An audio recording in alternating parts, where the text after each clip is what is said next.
मेहमान ने मेरी दाहिनी आंख मांगी और मैंने बिना झिझक के निकाल कर दे दी। बिल्कुल नॉर्मल लहजे में बोला कि बिक चुकी है, वापस नहीं लेंगे। सुअर के सिर वाले मॉन्स्टर को मेरी इस हरकत ने इतना डरा दिया कि वो घबरा गया। सोच समझकर उसने अपनी सुअर वाली आंख ही वापस लगाने का फैसला किया। जब वो डर गया तो मैंने अपनी आंख फिर से सॉकेट में डाल ली। फिर उसकी सुअर वाली आंख उठाई और उसे देखकर मुस्कुराया। अगर दर्द से डर लगता है तो पैसे देकर एनेस्थीसिया इंजेक्ट करवा सकते हैं। उस घमंडी सुअर के सिर वाले ने इंसल्ट समझी, लेकिन जब उसने मेरे हाथ में 10 मीटर लंबा चाकू देखा तो डर के मारे मेज पर ढेर हो गया। आंख लगाने में ये इंस्ट्रूमेंट्स क्यों यूज हो रहे हैं? मैंने ठंडे लहजे में उसकी तरफ देखा। तुम्हारी आंख में काफी बड़ी पथरी और खून के थक्के हैं, तो चलो साथ में साफ ही कर देते हैं। टेंशन मत लो, ये मेरी तरफ से फ्री सर्विस है। सुअर के सिर वाला अभी मना करने के लिए उठा ही था कि मैंने उसे एक थप्पड़ मारकर मेज पर दबोच लिया। फिर उसकी चीख पुकार से पूरा कमरा गूंज गया। खून के थक्के साफ करने के बाद मैंने रिलीफ की सांस ली। फिर बड़ी ही खौफनाक अंदाज में आंख के गोले को उठाया। टेंशन मत लो, बस अब खत्म ही होने वाला है। और ये सब मैं सिर्फ इसलिए कर रहा था ताकि जिंदा रह सकूं, क्योंकि ये एक अजीब और गरीब चीजों से भरी हुई दुनिया है जहां जरा सी चूक मौत ले आती है। यहाँ की एक आम दवा की दुकान में काम करने वाले अप्रेंटिस के तौर पर मुझे हर वक्त ठंडे दिमाग से काम लेना पड़ता है। अगर जरा भी डर दिखा तो ये अंधेरा मुझे निगल जाएगा। इस दुनिया में आए 2.5 साल में मैं यही नतीजा निकाल चुका हूँ। सामने दिखे सिस्टम के नोटिस को देखकर मैं सोच में पड़ गया कि आखिरकार मुझे ये स्पेशल पावर मिल ही गई। पहला काम ये था कि मुझे सोल लैंप बाहर लटकानी है, लेकिन अभी इस पर ध्यान देने का वक्त नहीं। मुझे अपने उस्ताद का हुक्म मानना है, वरना मरना तय है। उन्होंने ही 2.5 साल पहले मेरी जान बचाई थी और मुझे ये काम सिखाया था। साथ ही सिस्टम का काम भी पूरा हो गया। लेकिन पहला ग्राहक एक अजूबा व्यापारी निकला जो अंधेरे में सफर करते हैं। मैंने उसे बेकार की चीज दे दी जिससे उसका भला मान बढ़ा। फिर उसने बिना कुछ सोचे अपनी उंगलियां आंखों में डालकर अपनी दोनों आंखें निकालकर मुझे इनाम में दे दी। थोड़ा अजीब जरूर लगा, लेकिन मैंने मना नहीं किया। इतने दिन यहाँ रहकर मैंने कुछ बातें सीख ली हैं। अंधेरे के राही से कभी बैर मत लो। घर में आकर मैंने अपने सिस्टम के बारे में चेक किया, जो बिल्कुल किसी गेम जैसा लग रहा था। और मेरे ओस्टट खून के दीवाने अगले 3 दिनों के लिए बाहर जा रहे थे। उस दौरान मैं ही दुकान का मालिक बनने वाला था। पैसे वालों से पैसे, बिना पैसों वालों से बदले में कुछ लेना। अगर कोई पैसे देने से मना करे तो ये चाकू काम आएगा। सबसे जरूरी, रात को कभी भी घर से बाहर मत निकलना। मैं जानता था कि ये 2 दिन आसान नहीं होंगे, लेकिन यूएस स्टार्ट के जाते ही दरवाजे की घंटी बजी। एक छोटी बच्ची थी जो अपनी गुड़िया ठीक करवाना चाहती थी। सामने वाली बच्ची एक खूंखार चुड़ैल थी। अगर मैंने जरा भी डर दिखाया तो वो मुझे चट कर जाएगी। इसलिए मैंने अपने सब जज्बात दबाकर एक डॉक्टर की तरह पेश आने का फैसला किया। बच्ची को भूखा देखकर मुझे लगा कि उसने गुड़िया का हाथ खुद ही खा लिया होगा। मैंने पूछा, पेट में कोई तकलीफ तो नहीं? हर महीने की पीड़ा के अलावा उसे पेट में खुजली होती थी। तो बात पक्की हो गई, गुड़िया का हाथ अभी तक हजम नहीं हुआ था। तुम्हें सीधा ऑपरेशन करवाना है या बिना चीरे का इलाज चाहिए? सीधा ऑपरेशन मतलब पेट चीर कर हाथ निकालना और फिर सी देना। बच्ची ने डरते हुए पूछा, बिना चीरे वाला क्या होता है? वो और भी आसान है, बस सीधा निकाल लेंगे और सस्ता भी है। आखिर में उसने बिना चीरे वाला ही चूज किया। तो ऊपर से निकालूं या नीचे से? मेरी बातों से बच्ची डर के मारे कांपने लगी और बोली कि क्या वो कभी और आ सकती है? ये नहीं चलेगा, दुकान में आया तो इलाज करवा के ही जाओ, यहाँ यही रूल है, वरना कुछ तो छोड़ना ही पड़ेगा। आखिर में उसने मजबूरी में हामी भर दी। मैंने सोचा ऊपर से ही निकालना ठीक रहेगा। फिर उससे अपना मुंह खोलने को कहा। वो बदबू तो किसी मॉन्स्टर के मुंह से भी ज्यादा थी। ऐसा ना हो कि वो मेरा हाथ ही काट ले, इसलिए उसके जबड़े को ठीक कर दिया। फिर आस्तीन चढ़ाकर अचानक उसके मुंह में हाथ डाल दिया। बच्ची की आंखें फटी की फटी रह गईं। वो छटपटाने लगी तो मैंने उसे दबाकर कहा, बस होने ही वाला है। फिर मेरा हाथ उसके पेट में इधर उधर घूमने लगा। किसी के बाल और कान तैर रहे थे। तभी मुझे कोई हिलती हुई चीज मिली। यही है वो। फिर एक झटके से बाहर निकाला, जल्दी से धोकर क्लीन किया। छोटी बच्ची हो तो ऐसी अजीब चीजें कम खाना चाहिए, वरना पचती नहीं है। अब सिलाई करनी है, तुझे गुड़िया को पकड़ना होगा। उसने मेरी आंखों में खौफनाक चमक देखकर जोर से चीखना शुरू कर दिया। मैंने उसे बताया कि टेंशन मत लो, ये मेरा पहला ऑपरेशन है। हालांकि मिनटों में खत्म हो सकता था, लेकिन मुझे कुछ अधूरा लगा तो बार बार खोलकर सीता रहा। और साथ में मैंने अपनी बनाई हुई अनजान दवा भी डाल दी। 1 हफ्ते में ठीक हो जाएगी। गुड़िया दौड़ती हुई बच्ची से जा लिपटी और मुझे डर और कांपती हुई निहार रही थी। जाहिर है मैंने उस पर गहरा असर छोड़ दिया था। मैंने हाथ पीटे। इस इलाज के 110 खोपड़ी के सिक्के हुए। बच्ची ने हकलाते हुए अपने मुंह से दातून निकाला और जेबें टटोली। सिर्फ 20 सिक्के ही थे, लेकिन मुझे कोई फर्क नहीं पड़ा। बाकी के 90 सिक्कों के लिए तू अपना शरीर गिरवी रख सकती है और उसे टुकड़े करने का काम मैं फ्री कर दूंगा। जब पैसे हों तो वापस आकर जुड़वा लेना। बच्ची ये सुनकर डर के मारे कांप गई और अपने जूते से 10 सिक्के निकाल दिए। फिर भी 80 सिक्के बाकी थे। भले ही वो दवा न ले, फिर भी 20 सिक्के कम थे। उसने उधार मांगना चाहा तो मैंने टोक दिया, छोटी दुकान है, उधार नहीं मिलता। या तो अपनी आंख दे दे, मैं तुझे 40 सिक्के दे दूंगा।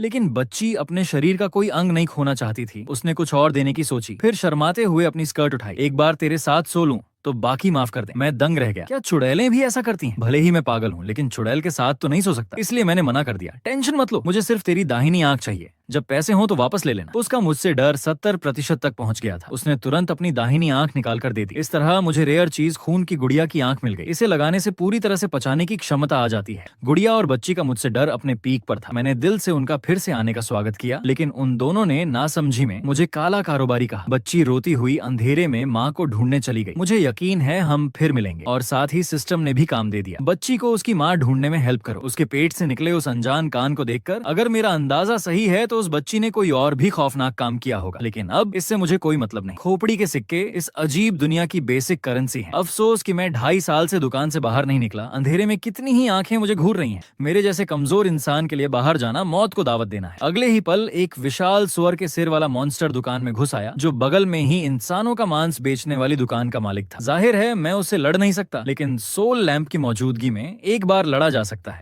लेकिन उन बेहद बुरे लोगों का अंदाजा कुछ और ही होता है। उनके लिए रूल्स मजाक होते हैं, क्योंकि रूल्स ताकतवर बनाते हैं। खून के खेल में आपका स्वागत है, क्या हेल्प कर सकता हूँ? और मेरे दिमाग में तुरंत सिस्टम ने सूचना दी, सुअर के सिर वाले मॉन्स्टर का काम, उसे सही आंख दिलाने में हेल्प करो। मैं बिना हिले काउंटर पर बैठा रहा और चुपके से हड्डी काटने वाला चाकू पकड़ लिया। वो सुअर के सिर वाला बड़े पैर रखता हुआ अंदर आया। सोल लैंप तेजी से हिलने लगी। उसके साथ एक बदबूदार और खूनी गंध आ रही थी, जिससे मुझे उल्टी सी आ रही थी। सुअर के सिर वाला एकदम से काउंटर के सामने वाली कुर्सी पर जा बैठा। उसकी इकलौती बची हुई खून से सनी सुअर वाली आंख मुझे देख रही थी। खून का खेल बाहर निकलो, मुझे नई आंख चाहिए। मैं इसके बदले अच्छा शिकार दूंगा। मैंने ठंडे दिमाग से उसे देखा। वो उस्ताद बाहर गए हैं, क्या कहना है मुझसे कहो। वो सुअर के सिर वाला रुका, फिर धीरे से मुड़ा, अपनी आंखें सिकोड़ी और उसकी नजर मुझ पर पड़ी, जैसे कोई मांस के टुकड़े को देख रहा हो। तुझे कैसी आंख चाहिए? मैंने आराम से शेल्फ पर रखी आंखों की तरफ इशारा किया, जो शीशियों में रखी थी। यहाँ इंसान की आंख है, मुर्दे की आंख है, चमगादड़ की आंख है, खून की गुड़िया की आंख है। जो पसंद हो उठा लो। हर आंख के अलग दाम है। सुअर के सिर वाले की आंखों में खून की चमक थी। उसने अपने सड़े हुए दांत दिखाए और मुझ पर मुंह फाड़ दिया। मुझे तो तेरी आंखें ही अच्छी लग रही हैं। उसने अपनी जीभ से अपने सूखे होंठ चाटे। मैंने उसकी तरफ देखा, फिर धीरे से अपनी 3 उंगलियां उठाई। उस खौफनाक सुअर के सिर वाले के सामने, उसकी आंखों के सामने अपनी ही दाहिनी आंख के सॉकेट में डाला और धीरे धीरे अपनी आंख बाहर निकाल ली। सिस्टम ने बताया कि मेरी जान और मेरा अंग खतरे में है। कुछ सेकंड्स बाद मैंने अपनी वो आंख अपनी हथेली पर रखी, उसके सामने कर दी। 210 खोपड़ी के सिक्के, अगर नहीं जमी तो वापस नहीं लूंगा। सुअर के सिर वाला सख्ते में आ गया। ये कमजोर सा दिखने वाला इंसान इतना बेरहम है, और जब उस अजूबा व्यापारी ने उसकी आंख निकाली थी तब वो बुरी तरह चिल्लाया था। अब उसे शक होने लगा कि कहीं मुझे खून के खेल ने सिलकर नहीं बना दिया हो। मुझे तेरी आंख नहीं चाहिए, मुझे मेरी अपनी आंख चाहिए। मैंने अपनी आंख वापस सॉकेट में डाल ली और चुपचाप वापस कुर्सी पर बैठ गया और अपना हाथ अपने अंदर डाला। ये तो बहादुर है। फिर सुअर के सिर वाले की हैरान निगाहों के सामने मैंने अपने अंदर से एक बड़ी सी चिपचिपी और खून से सनी आंख निकाली। वो सुअर के सिर वाला उछलकर खड़ा हो गया। उसने एक ही नजर में पहचान लिया कि ये वही आंख है जो उस बुढ़िया ने निकाली थी, लेकिन उसकी आंख यहाँ इस इंसान के पास कैसे? सुअर के सिर वाला उस आंख को काउंटर पर रखे घूर रहा था, क्योंकि वो अच्छी तरह जानता था कि वो अजूबा व्यापारी कितना डेंजरस है। उसने उसके सामने आसानी से उसकी आंख निकाल ली थी, और अगर वो चाहता तो उसकी जान भी ले सकता था। अब वो मुझसे भी डरने लगा था। सुअर के सिर वाले ने अपनी जेब से एक थैली निकाली। ठीक है, मैं लेता हूँ। मैंने ठंडे दिमाग से वो सिक्के काउंटर पर रख लिए, फिर दोबारा दस्ताने और मास्क पहना। यहाँ करोगे ऑपरेशन या ऑपरेशन टेबल पर चलोगे? खून के खेल की ऑपरेशन टेबल। अंधेरे की गली में रहने वाला कोई भी उस पर नहीं जाना चाहता। मैंने बड़े ही नॉर्मल ढंग से हड्डी काटने वाला चाकू काउंटर पर रखा और उसकी तरफ झुक गया। अपना सिर मेज पर रख दो, अगर दर्द से डर लगे तो चिल्ला सकते हो। सुअर के सिर वाले ने ठंडे लहजे में कहा। मुझे दर्द से डर लगता है। मैंने एक घूंट शराब पी और चाकू पर छिड़क दी, फिर उसे कई मिनट तलवे पर सेंकने के बाद आंखें सिकोड़ कर चाकू लेकर उस सुअर के सिर की तरफ बढ़ गया। तभी उसे लगा कि कुछ गड़बड़ है। आंख लगाने में चाकू की क्या जरूरत? मैंने ठंडे लहजे में बताया। अभी देखा तुम्हारी आंख के सॉकेट में काफी बड़ी पथरी और खून के थक्के हैं। इससे पता चलता है कि तुम अपनी आंख का ख्याल नहीं रखते। ये कदम मेरी तरफ से फ्री सर्विस है। सुअर के सिर वाला बहुत देर से डरा हुआ था, लेकिन अब तक बहुत देर हो चुकी थी। फिर उसकी दिल दहला देने वाली चीख निकल गई। मुझे हैरानी हुई कि इस बार ऑपरेशन की क्षमता नहीं बल्कि चाकू चलाने की कला क्यों बढ़ी। तुम हिलना मत, अब तुम्हारी आंख लगाने वाले हैं। अगर हिले डुले तरफ उल्टी लग सकती है। लेकिन उस स्वर के मुंह से बुलबुले निकल रहे थे। जाहिर है उसने मेरी बात नहीं सुनी थी। मुझे याद आया कि उसे बेहोश करना भूल गया था। कोई बात नहीं, अगला कदम शुरू करते हैं। मैंने अपना पसंदीदा 502 का बहुत स्ट्रॉन्ग ग्लू और केमिकल निकाला। देखा कि सुअर के सिर वाले की आंखें फटी हुई थीं और वो होश में आ गया था। मैंने उसे बताया कि ये चीज बहुत काम की है, इससे तुम्हारी आंख गलती से भी नहीं निकलेगी। लेकिन सुअर के सिर वाला अब सिर्फ ऑपरेशन खत्म करके दुकान से भागना चाहता था। मैंने गाढ़ी दवा मिलाई, फिर आंख के चारों तरफ अच्छे से लगाई, सही जगह पर रखा, धीरे से आंख के गोले को आंख के सॉकेट पर रखा, फिर एक हथौड़ा निकाला। सुअर के सिर वाले की आवाज कांप रही थी। क्या कर रहे हो? मैंने उसे बताया कि हिलना मत, ये आखिरी फिजिकल प्रोसेस है। अगर हिलने से जगह बिगड़ गई तो मुझे फिर से निकाल कर लगाना पड़ेगा और फिर से ऑपरेशन के पैसे देने होंगे। फिर उस डरे हुए सुअर के सिर को दबोचा और ध्यान से हथौड़े से ठक ठक ठक करते हुए बड़े ध्यान से उसकी आंख लगाने लगा। 2.5 मिनट बाद मैं अचानक रुक गया। सुअर के सिर वाले को बुरा लगा। मैंने उसे बताया कि बस उल्टी लग गई है, निकाल कर फिर से लगा देते हैं और इस बार कोई पैसे नहीं लूंगा। उसके जवाब का इंतजार किए बिना मैंने तुरंत हाथ बढ़ाया और अभी लगाई और चिपकी हुई सुअर वाली आंख को फिर से नोच लिया। माफ करना कस्टमर, ये एक छोटी सी गलती हो गई, मैं कोई पैसे नहीं लूंगा। वो कितना भी चिल्लाए कि वो काना ही ठीक है, लेकिन मैं डॉक्टर हूँ, मुझे तुम्हारी जिम्मेदारी लेनी होगी। फिर से वही सब करने के बाद ऑपरेशन खत्म हुआ। बस दूसरे भाई का मुझसे भरोसा खत्म हो गया और डर बढ़ गया। ये दवा आधी मुंह से लेनी है, आधी बाहर लगानी है। करीब 2.5 दिन में तुम्हारी आंख थोड़ी बहुत दिखने लगेगी। बिल क्लियर करो, जिसमें ऑपरेशन का खर्च, जांच का खर्च, देखभाल का खर्च, आंख का खर्च तुम दे चुके हो। कुल मिलाकर 546 खोपड़ी के सिक्के हुए। अगर ठीक है तो जल्दी से पैसे क्लियर करो। उसने कांपते हुए अपनी जेब से एक बड़ी थैली निकाली और 500 से ज्यादा खोपड़ी के सिक्के काउंटर पर रख दिए और पूछा कि क्या अब जा सकता है। हाँ बिल्कुल, तुम्हारा अब कोई काम नहीं है। लेकिन अगले ही पल मेरी नजर उसके बड़े से पेट पर अटक गई। तुमने सुअर के सिर वाले मॉन्स्टर का छुपा हुआ काम शुरू कर दिया है, जरूरी पेट। माफ करना कस्टमर, अभी मत जाओ, मुझे तुम में कुछ नई बीमारियां नजर आ रही हैं। अगर अभी चेकअप नहीं करवाई तो तुम्हारी सेहत पर बुरा असर पड़ सकता है। सुअर के सिर वाले राक्षस ने दांत पीसते हुए कहा, मुझे मत उल्लू बना, मुझे सबसे ज्यादा चिढ़ है कि कोई मुझे ठगे। मैंने गंभीरता से कहा कि मैं बहुत ईमानदार इंसान हूँ। आखिरकार बड़ी अनिच्छा से वो फिर से काउंटर के सामने आकर बैठ गया। मैंने मास्क लगाया और हाथ बढ़ाकर बोला, मैं नाड़ी देखूंगा। सुअर के सिर वाले राक्षस ने झिझकते हुए अपना सुअर के बालों वाला हाथ काउंटर पर रखा। उसकी नजरों में धीरे धीरे घबराहट आने लगी। माफ कीजिएगा, एक डॉक्टर होने के नाते ये प्रॉब्लम बड़ी भी कह सकते हैं और छोटी भी। सीधी सी बात है कि नर सुअर होते हुए आप प्रेग्नेंट हैं। अगले ही पल सुअर के सिर वाले राक्षस ने जोरदार चीख मारी और मेरे कॉलर को पकड़कर गुस्से में मुझे उठा लिया। क्या मजाक कर रहे हो, झोला छाप डॉक्टर? तुम मुझसे खिलवाड़ कर रहे हो? मैं नर सुअर हूं। मैंने शांति से उसे बताया कि गलती नहीं हो सकती। भले ही तुम मेरे दूसरे मरीज हो, पहला मरीज हंसते हुए आया था और रोते हुए गया था। मैंने रिकॉर्ड निकालकर उससे पूछा, हाल ही में पेट में दर्द या भारीपन महसूस हुआ है? भूख न लगना, नीचे से खून आना या ऐसा कुछ? उसने गुस्से से पूछा कि नीचे से खून का मतलब क्या है? कृपया मरीज भावुक ना हो, बस रूटीन पूछताछ है। हाँ, दूसरे सिम्टम्स तो जरूर हुए हैं। मैंने शांत से रिकॉर्ड करते हुए पूछा, तुम्हारा आखिरी मेल कब हुआ था? कोई बुरी आदत तो नहीं, या ज्यादा एक्सरसाइज या कोई गलत चीज इस्तेमाल की थी? सुअर के सिर वाला राक्षस वहां स्तब्ध खड़ा था। उसकी बाहें लगातार कांप रही थीं। जाहिर है ये सवाल उसे बहुत इंसल्टिंग लगा। मैंने हालत बिगड़ती देखी तो उसे रोक दिया। ये सवाल मैं नहीं पूछूंगा। अगला सवाल, पिछली बार मेल के दौरान तुम्हें कोई फटने जैसा तेज दर्द हुआ था? इस बार सुअर के सिर वाला राक्षस सच में बर्दाश्त नहीं कर पाया। उसने मेरा कॉलर पकड़ लिया और बोला, मैं तुम्हें बहुत देर से झेल रहा हूँ। मैंने तुरंत उसे शांत कराया, गुस्सा मत करो, ये सिर्फ एक डॉक्टर होने के नाते मेरी प्रक्रिया है। असल में तुम्हारी सेहत के लिए ही है, तुम्हारी भलाई के लिए। और तुम ये भी जानना चाहते हो कि तुम्हें कौन सी बड़ी बीमारी है ना? तो अब सिर्फ एक ही पॉसिबिलिटी है, तुमने कोई अशुद्ध चीज खा ली। शक है कि ये इनडायरेक्ट प्रेगनेंसी है। हाल ही में क्या तुम्हें खूब खाकर भी पेट नहीं भरता? हाल ही में उसे सच में अक्सर भूख लगती थी और बहुत खा लेने के बाद भी वो भूख शांत नहीं होती थी। मैंने काउंटर के नीचे से हरे रंग की एक दवाई की शीशी निकाली, लकड़ी के तसले में डाली, हाथ पटके और बोला, ये है भूत प्रेत भगाने वाली दवा, इसमें हाथ डालो। अगर तुम्हारे शरीर में सच में कोई बुरी आत्मा है या कोई दूसरी विकृति है तो ये दवा कुछ सच्चाई उजागर कर देगी। खतरा नहीं लगने पर उसने हाथ तसले में डाल दिया। तसले का हरा पानी उबलने लगा और उसके शरीर पर एक एक करके अजीब फफूंदी की लकीरें उभरने लगीं। उसके पेट में अचानक ऐंठन हुई और पेट की खाल पर एक चेहरा उभर आया जो हंस रहा था।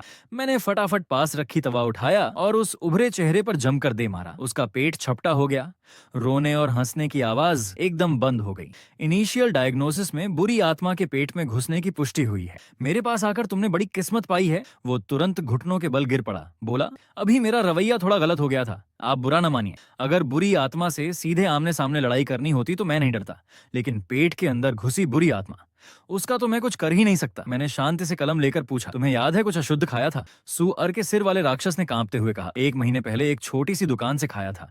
एक ही बार में सांस के साथ अंदर चला गया। उसके अलावा और क्या खाया था? मैं कुछ देर सोचकर उठा, अब तो पेट चीरकर ही देखना पड़ेगा। सुअर के सिर वाला राक्षस उस ऑपरेशन टेबल पर कांपता हुआ लेट गया, जो उसे बहुत अजीब लग रही थी। तुम इतनी जल्दी मुझे चीरने का फैसला कर लिया? फिर से अच्छे से जांच नहीं करोगे? कहावत है, तेज छुरी काटे कच्चा मामला, सीधा साधा तरीका ही असली है। मेरी डायग्नोसिस करने की क्षमता और एथिकल स्टैंडर्ड्स पर भरोसा रखो। सुअर के सिर वाला राक्षस वहां स्तब्ध पड़ा था। ऑपरेशन थिएटर की छत से लटके एक के बाद एक लोहे के कांटों को देख रहा था और आसपास बड़े बड़े जार में डूबे हुए तरह तरह के डरावने जीवों के अंगों को देख रहा था। अब उसे लग रहा था कि वो बस कटने वाला नर सुअर है। सुअर के सिर वाला राक्षस चाकू की सांड पर चढ़ने की किरकिरी आवाज बर्दाश्त नहीं कर पाया और चिल्लाया, जल्दी करो, ये सांड मत चलाओ। तेज की हुई स्कैल्पल को कीटाणुनाशक में धोकर दोबारा उठाया तो उसकी धार बहुत तेज चमक रही थी। मैंने प्रोफेशनली पेंसिल निकाली और उसके पेट के निचले हिस्से पर क्रॉस का निशान बनाया। रेडी हो? उसके जवाब का इंतजार किए बिना मैंने एक बटन दबाया। सुअर के सिर वाले राक्षस के हाथ पैर तुरंत 4 लोहे की बेड़ियों में जकड़ गए। उसने पूछा,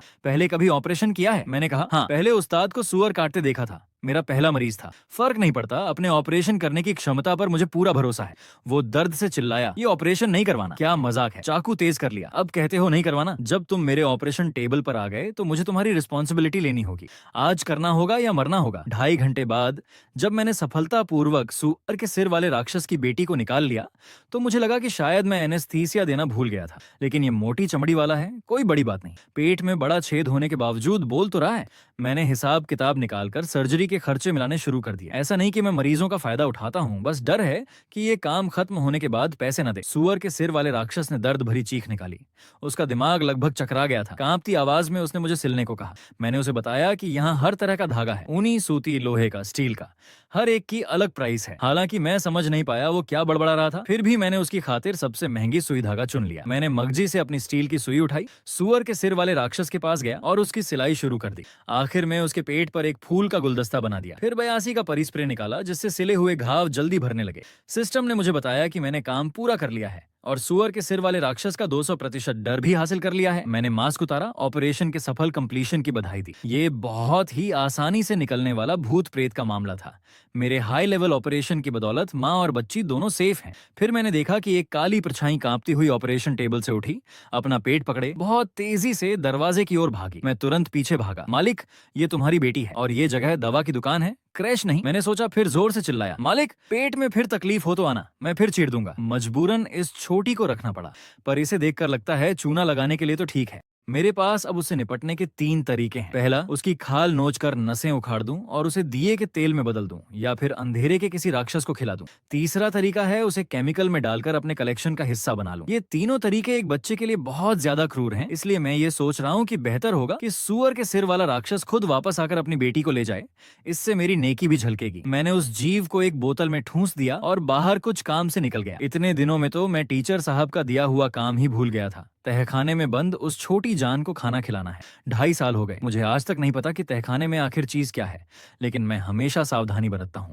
वापस आया तो देखा कि उसकी शक्ल बिल्कुल बिगड़ चुकी थी। ऐसे मुड़ गया था जैसे कढ़ाई में तला हुआ समोसा। आधे घंटे बाद उसके चेहरे पर एक के बाद एक काली मुड़ी हुई सीकें उगाई जो आपस में लिपटी हुई थी, और वो किसी अकथनीय और डरावने रूप में तब्दील हो रहा था। सुअर के सिर वाले राक्षस की तो बात ही छोड़ो, मुझसे भी उसकी ये बदसूरती बर्दाश्त नहीं हुई। मैंने रस्सी ली और उस भूतिया चील को काउंटर पर बांध दिया। चलो, मैं तुम्हारी सूरत मुफ्त में ठीक कर देता हूँ, ताकि अभी मुझे डराना बंद करो और आगे जाकर औरों को मत डराना। उस भूतिया चील के चेहरे पर लिपटे हुए सीकों ने अचानक कई मुंह बना लिए और मुझ पर गुर्राने लगे। मैंने एक तमाचा मारकर उन सबको वापस पीछे धकेल दिया। मैंने कहा, टीचर साहब ने तुम जैसे को पढ़ाया है। फिर अपने दोनों हाथ बढ़ाकर उसके चेहरे पर फैले उन डरावने मुड़े हुए सीकों को पकड़ लिया और जैसे आटा गूंथता है वैसे ही गूंथने लगा। भूतिया खूनी चील का डर तेजी से बढ़ रहा था। हालांकि मैंने पहले कभी किसी का चेहरा नहीं सुधारा था, लेकिन नैनी लोगों को सुधारने में मैं बहुत माहिर हूँ। आखिर दोनों में कोई खास फर्क नहीं है। तभी अंदर एक ऐसा जीव घुसा जो पूरी तरह से जल चुका था। उसके गले से एक धीमी और डरावनी आवाज निकली, मैं चेहरा बदलवाना चाहता हूँ। मैंने देखा तो वो एक जलकर मरा हुआ भूत था। मैंने उसे अंदर आकर बैठने और थोड़ा इंतजार करने को कहा, क्योंकि मेरा ऑपरेशन अभी खत्म नहीं हुआ है। फिर मैंने अपना ध्यान काउंटर पर बंधे उस भूतिया चील पर लगा दिया। काम तेज करने के लिए मैंने दोनों हाथों से उसे पकड़कर सीधा लिटा दिया और जोर से खड़खड़ उसके चेहरे पर मौजूद उस गूदे जैसे हिस्से को दबाने लगा। जला हुआ भूत काउंटर पर हो रहे उस डरावने दृश्य को देखता रह गया।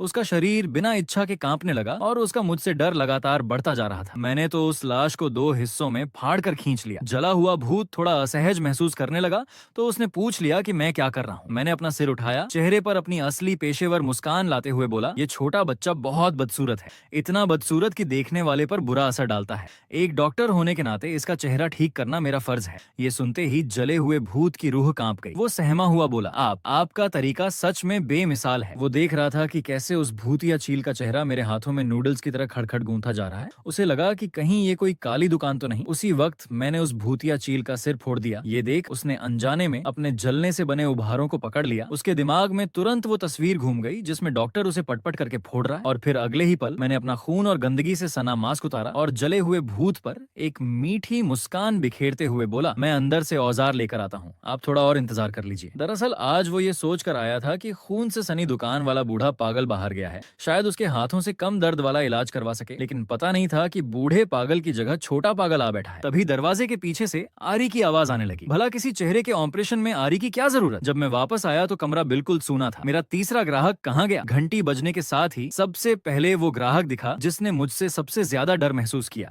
मैं सोच रहा हूँ कि मैंने तो हमेशा मुस्कुराकर सेवा देने का नियम निभाया है, क्या ग्राहकों को मेरे अच्छे व्यवहार से प्यार नहीं बढ़ना चाहिए था? खैर, पहले इस भूत प्रेत को ही ठीक कर लेते हैं। 2.5 घंटे बाद मैंने मुस्कुराते हुए स्केल पेल नीचे रख दिया। अब देखिए वो डरावनी और बेडौल चीज मेरी मेहनत से कितनी प्यारी बन गई है। असल में इस दुनिया में आने से पहले क्राफ्ट क्लास में मैं हमेशा पहले नंबर पर आता था। तभी उस भूतिया चील के माथे पर एक सुराख हो गई।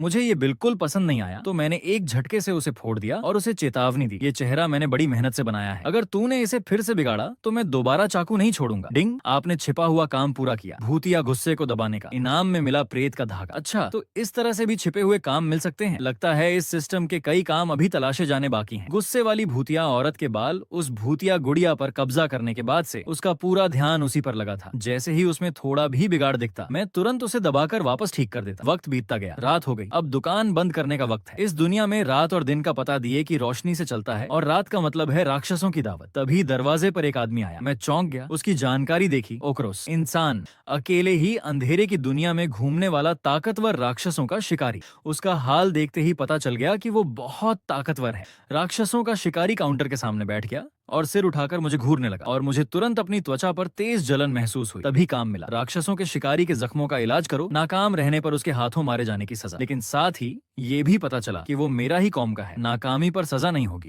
उसे इस अंधेरी दुनिया में एक इंसान को देखकर हैरानी हुई। मैंने पूछा कि उसे कहाँ का इलाज करवाना है। फिर उसने अपना लबादा उतारा और पीठ घुमाई। उसका पूरा कंधा काला और गहरा लाल था, ऊपर से काले खून के थक्के जमे हुए थे। बहुत डरावना लग रहा था। सिस्टम के बताने से मुझे पता चला कि ये जहरीली काली तितली का असर है। राक्षसों का शिकारी ठंडी मुस्कान के साथ बोला, तुम ये जहर पहचानते हो? लगता है मैंने तुम्हें कम आंका। मैंने तो बस वही शब्द दोहरा दिए जो सिस्टम ने बताए थे। काली तितली का असल में किसी भी जीव पर बहुत जल्दी असर होता है। अब सबसे अच्छा इलाज ये है कि हड्डी तक की गंदगी को छील दिया जाए। राक्षसों के शिकारी को मेरे ऑपरेशन के एक्सपीरियंस पर शक हुआ। मैंने उसे बताया कि चिंता मत करो। पिछले ग्राहक ने मेरे काम की बहुत तारीफ की थी। उसने पूछा कि आसपास कोई और हॉस्पिटल है क्या? मुझे लगता है नहीं होगा। अगर होगा भी तो टीचर साहब ने उसे बंद कर दिया होगा, क्योंकि उनके इलाके में दूसरी दवा की दुकान नहीं चल सकती। राक्षसों के शिकारी ने हिम्मत करके कहा, ठीक है, चाकू चलाओ।